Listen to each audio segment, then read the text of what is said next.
Sayın Başkanım, Adana'mıza hoş geldiniz. Sefalar getirdiniz. Hoş bulduk. Allah razı olsun. Teşekkürler. Sağ olun. Adana'nın havası biraz sıcaktır. Valla sıcak soğuk diye dinlemiyoruz. Sahadayız yani. O yüzden İnşallah sizin yüzünüz de sıcak olur. İnşallah Allah razı olsun.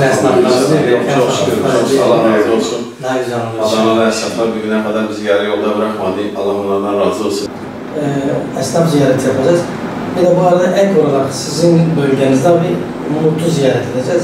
Umut Kervanı'nın çalışmalarını yerinde görmek, yardım ettiğimiz aileleri ziyaret etme, bize yardımda bulunan hayırseverleri ziyaret etme, temsilcilerimizle istişare, ardından bölge toplantısını yapma ve Umut Kervanı'nın çalışmalarını daha da ileriye götürmek için genel bir program yaptık.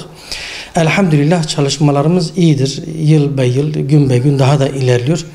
Ama özellikle son 1 ya da 2 yıldan bu yana toplumun ekonomik durumlarından dolayı fakiri daha fazla fakirleşmesi, zengin de daha fazla zenginleşmesinden dolayı biraz fakir sayısının arttığını inceledik ve gördük.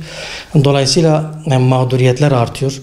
Ve bize düşen görevler, bize düşen sorumluluklarımızın arttığının farkındayız. Tabii aynı zamanda esnafımıza da, hayırseverlere de düşen hususlar var. Onlara da görev düşüyor. Tabii şu anki okul sezonu olması hesabıyla kırtasiye ile ilgili çalışmalarımız var. Her il ve ilçedeki temsilcilerimizin gücü nispetinde kırtasiye yardımında bulunması için gayret sarf ediyoruz. Allah'ın izniyle her ilde yapılacak. Fakat dediğimiz gibi talep çok ama az. Yani gelir az.